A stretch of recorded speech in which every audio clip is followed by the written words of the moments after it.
Right. तो good good morning दोस्तों। आज मैं अपने बहुत ही ख़ास क्लाइंट मिस्टर आदित्य गुप्ता के यहाँ पर आया हुआ हूँ।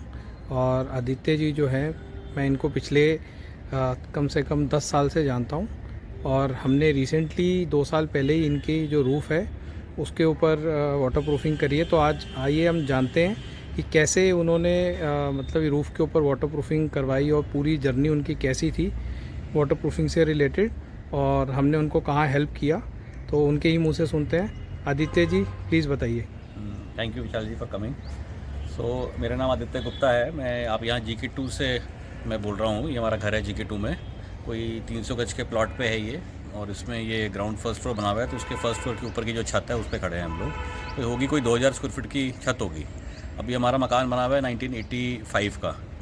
तो पहले जो ऐसे छतें बनती थी, पहले ये ईंटों की टाइलों की छत होती थी, लाल रंग की जो ईंटें जैसे होती हैं, उसको पतली वाली ईंटें, उसकी छत थी पुरानी। अभी तो खैर आप नई वाली छत देख रहे हैं, बट इसके पहले जैसे नॉर्मल डार्क रेड कलर की जो छत होती थी वो थी इसकी। तो 30-35 साल तक तो कोई ऐसी कोई दिक्कत हुई नहीं वही। लेकिन अब पिछले 4-5 साल से हमें काफ़ी प्रॉब्लम फेस हो रही थी सीलन की।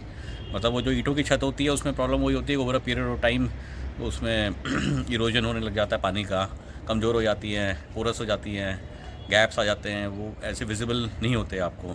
तो वो पानी ओवर अ पीरियड टाइम पीती है। तो जो जहाँ पे जब तेज़ बरसातें आती हैं तो नीचे के फ्लोर्स में सीलन की प्रॉब्लम हमारी 3-4 साल से चल रही थी।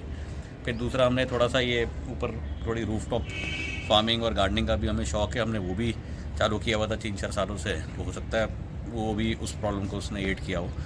तो ये प्रॉब्लम चल रही थी। तो हमने काफ़ी वेंडर्स को बुलाया, लोगों को बुलाया पूछने के लिए भी क्या सोल्यूशन है इस चीज़ का। तो लोगों ने अलग अलग सजेशन, कुछ मोस्टली लोग तो कहते हैं कि जी इस पर टाइल लगा दो जी, नीचे वाटर प्रूफिंग का कोट लगवा के और टाइलें बिछवा दो।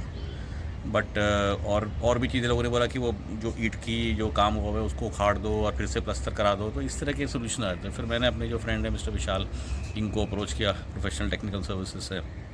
ये आए, इन्होंने विज़िट की। तो इन्होंने स्ट्रिक्टली एक तो टाइलों के लिए मना किया।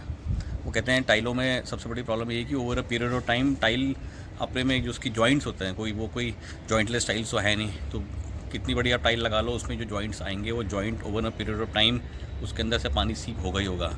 और उसके बाद वो पानी सूखने का कोई स्कोप नहीं है। पहले तो फिर भी ईंट थी, तो ईंट की प्रॉपर्टी क्या होती है, वो पानी सोखती भी है लेकिन सुखाती भी है।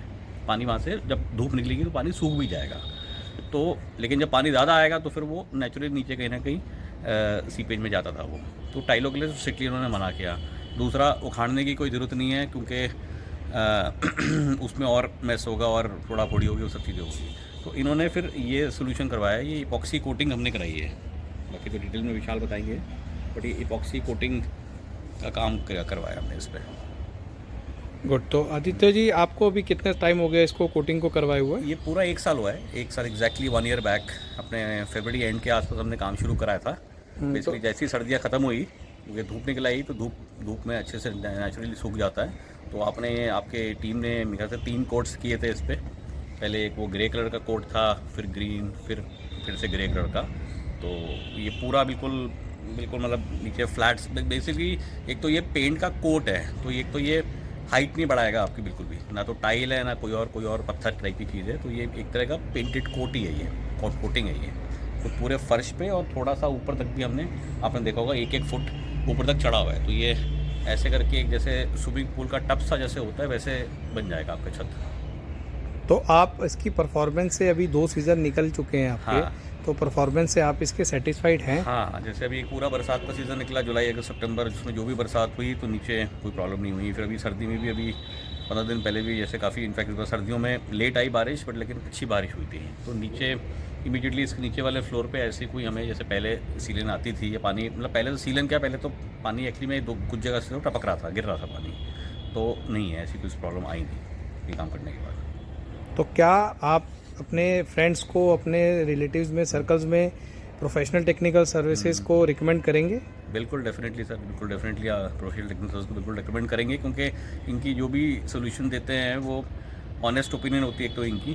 कोई कोई बायस या ऐसे होता है ना कुछ लोग कि हमें तो बस काम करना है, माल बेचना है, वो नहीं है। और आफ्टर सेल सर्विस में भी अच्छे हैं। जैसे बीच बीच में हो सकता है बाद में कुछ पॉइंट्स में दिक्कत आती है, तो उसमें वो रिपेयर वर्क कर देते हैं आगे, जैसे अभी आए हुए भी हैं। तो जनरली हम लोग जो हैं आज के दिन में आदित्य जी हमारे को मिल गए यहाँ पर। हम इनके घर पे इंस्पेक्शन के लिए ही आए हुए थे कि भी कोई कोटिंग में कोई प्रॉब्लम तो नहीं है। तो आज हमें किस्मत से ये मिल भी गए और हमने इनसे अपने लिए एक टेस्टिमोनियल भी मांग लिया कि क्या ये इनको कैसा इनकी फीडबैक है और हमारे लिए हम फ्यूचर के अंदर किस तरह से अपने आप को और ग्रो कर सकते हैं और बेटर कर सकते हैं। उसके लिए आदित्य जी के बहुत सारे हमने फीडबैक लिए। तो thank you Aditya ji thank you for your valuable time. Thank you so much.